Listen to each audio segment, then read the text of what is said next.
Plus lourde perte humaine enregistrée en une seule fois pour les soldats ukrainiens depuis le début de la guerre. Une vingtaine de membres d'une brigade d'assaut ont trouvé la mort vendredi. On est dans la région de Zaporijjia.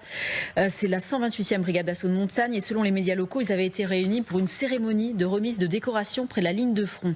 Alors cette insouciance qui était propre aux Russes jusque-là, déjà constatée à plusieurs reprises au cours de cette guerre, rappelons-nous cet épisode du Nouvel An à Makivka où 89 soldats avaient trouvé la mort, aurait-elle contaminé les Ukrainiens? Volodymyr Zelensky a en tout cas annoncé l'ouverture d'une enquête. Récit d'une faute lourde avec ce sujet signé Nancy Rice. Vendredi, un peu avant 10h du matin, un drone russe filme l'opération. Nous sommes à Zarychny, à 16 km du front. Le drone repère la cible, l'entrée du lieu où une cérémonie militaire en plein air se tient, des hommes, des véhicules, puis les bâtiments. À gauche dans l'écran, le drone ajuste le tir. Un ou deux bombardements, un ou plusieurs missiles Iskander-M. Le drone qui filme en continu s'attarde sur les zones touchées, des voitures en feu, des colonnes de fumée. L'objectif est atteint. Au sol, un carnage. Le long de la rue décore une vingtaine de soldats de la 128e brigade d'assaut de montagne. J'adresse toutes mes condoléances aux familles et aux proches des soldats tombés au combat. C'est une tragédie qui aurait pu être évitée. Ces soldats, dont de nombreux officiers, étaient rassemblés pour une cérémonie de remise de médailles à l'occasion de la journée de l'artillerie. Des cibles immanquables pour les Russes. Alors le président ukrainien s'interroge. Le ministre de la Défense, M. Umerov, m'a fait un rapport sur les mesures prises pour clarifier toutes les circonstances afin de savoir ce qui s'est passé, qui était spécifiquement impliqué et quels ordres ont été donnés. L'enquête est en cours. L'essentiel est d'établir toute la vérité sur ce qu'il s'est passé et éviter que de tels incidents ne se reproduisent à l'avenir.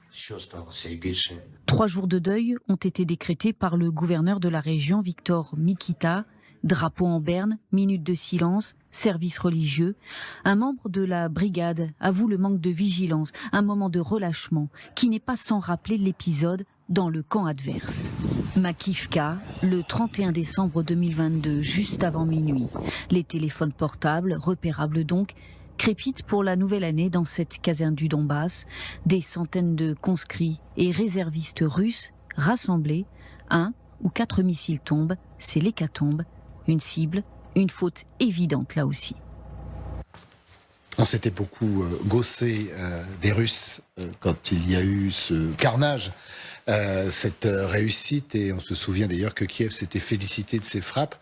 Est-ce à dire, comme le disait Anne, que les Ukrainiens ont eu peut-être un moment de relâchement, même si on ne sait pas avec quoi cette caserne ou ce lieu a été frappé? Est-ce que ce sont des drones ou est-ce que ce sont des missiles? Les Ukrainiens se sont mis à la faute, pour utiliser un terme qu'on utilise en rugby. C'est-à-dire qu'ils se sont dévoilés en présence de drones, d'observation manifestement, et ils ont fait un rassemblement en terrain plus ou moins découvert, parce que avant de tirer sur les infrastructures, les Russes ont repéré les hommes déjà qui s'y trouvaient. Et à partir de là, évidemment, dès l'instant... On voit ces images, ces images pour quand même nos téléspectateurs sont prises à partir du drone russe. Ils n'ont pas repéré par hasard non plus. Tout à fait. Il y a forcément des informations avant le... Ils avaient donc des informations déjà là-dessus, et le rassemblement fait que... immédiatement, ça désigne une cible qu'on peut tirer avec des moyens d'artillerie ou avec des moyens missiles, comme ça a été dit, peu importe. Mais les effets seront les mêmes. Et là, ils se sont mis à la faute parce qu'on ne regroupe pas des gens comme ça, en terrain plus ou moins découvert, ou en tout cas en surface, quand on est si près du front et avec la menace d'être repéré par des moyens d'observation, comme il y en a tant, ils le savent bien. Donc non, ils se sont mis à la faute. Avec ce côté terrible, c'est-à-dire que c'est une remise de décoration.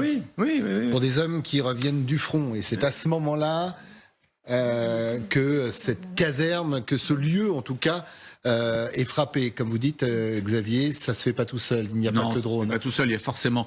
La mission est prévue sur la foi d'information, sur la foi de renseignement, qui montre qu'à un moment donné... Peut-être pas exactement le bâtiment, même s'il doit être assez facile à identifier puisqu'il y a beaucoup de monde et que c'est un bâtiment où se réunissent des militaires. Il y aura du monde et il faut surveiller avec le drone. Et ensuite, visiblement, l'explosion le confirmerait, le tir d'un missile Iskander qui n'est pas tiré par le drone, bien évidemment, mais qui est tiré d'assez loin et à 15 km derrière le front. On n'est absolument pas en sécurité. C'est un relâchement des hommes de l'armée ukrainienne, mais qui est là encore, enfin 621 jours de guerre, qui est compréhensible et qui arrive même dans les meilleures armées du monde. Il y a des moments où la tension se relâche, où la menace paraît plus lointaine, ou aussi, voilà, peut-être que cette remise de décoration pour la journée de l'infanterie était importante pour ces hommes et pour leurs officiers, un moment de rassemblement, et que, voilà, comme le disait Xavier, par ailleurs, peut-être pas suffisamment d'attention aux réseaux d'informateurs et d'espions russes qui sont encore actifs, particulièrement dans ces régions-là, peut-être moins à Kiev et dans les grandes villes aujourd'hui où un grand ménage a été fait, mais dans tous les cas où il y a eu des bombardements dans des villages ou sur des casernes en Ukraine, régulièrement, l'enquête montre qu'il y a généralement une personne ou deux personnes qui ont informé l'armée russe. Enfin, je veux dire, ce sont des Oui, ce qui fonctionne pour un camp fonctionne. Bah oui, marche dans les deux camps. Ça marche dans les deux cas. C'est une très mauvaise passe pour l'armée ukrainienne. C'est-à-dire que, comme disent les politiques, c'est une mauvaise séquence. C'est-à-dire que là, Zelensky est obligé de répondre à son chef des armées, ensuite de dire ce qui est important dans sa phrase, c'est ça aurait pu être évité. C'est-à-dire qu'il y a quelqu'un qui va sérieusement se faire engueuler pour ce drame et cette tragédie pour les militaires ukrainiens. Mais ça aurait pu être évité, oui. Mais aucune armée du monde n'est infaillible. Enfin, je parle sous votre contrôle général, mais ça doit arriver dans toutes les armées, même les armées modernes. Ça n'arrive pas un peu plus souvent, même. Mais Oui, parce qu'une vingtaine, c'est une pas- vingtaine d'hommes, c'est pas énorme non plus. C'est beaucoup moins que les Russes, qui en regroupent Certes. beaucoup plus dans des moments où il faut effectivement faire extrêmement attention, notamment toutes les fêtes, toutes les cérémonies. Et tout ça. Alors justement, Il faut voir si ce sont des gradés, si ce sont des simples soldats, etc. Parce que l'incidence n'est pas la même, évidemment. Vous pouvez décapiter un bataillon si les cadres du bataillon ont été tués. Il y a un mélange des deux. Alors, on ne connaît pas la proportion, mais il y a un mélange des deux. quand même. non, pas Il y a de souci. remise de décoration, forcément. Oui, et brigade d'assaut, c'est quand même des... Oui, c'est des Brigades d'élite. D'élite. D'élite, oui, oui, oui. Volodymyr Zelensky, en tout cas, qui a annoncé l'ouverture d'une enquête, je vous le disais, et qui promet du changement. Il voit dans ce drame plusieurs facteurs, dont celui de la négligence qui incombe à l'héritage soviétique. Écoutons-le. Ce que je voudrais dire aujourd'hui, c'est que lorsque nous traversons des semaines comme celle-ci, remplies de douleurs et de discussions difficiles, il est important que les gens comprennent que ce qui pèse sur leur cœur est vu et que les changements nécessaires seront apportés. Cela s'applique à beaucoup de choses, de la négligence qui peut survenir à l'héritage soviétique et à la terrible bureaucratie qui empêche l'Ukraine et de nombreux membres de nos forces de défense de réaliser leur potentiel correctement et efficacement.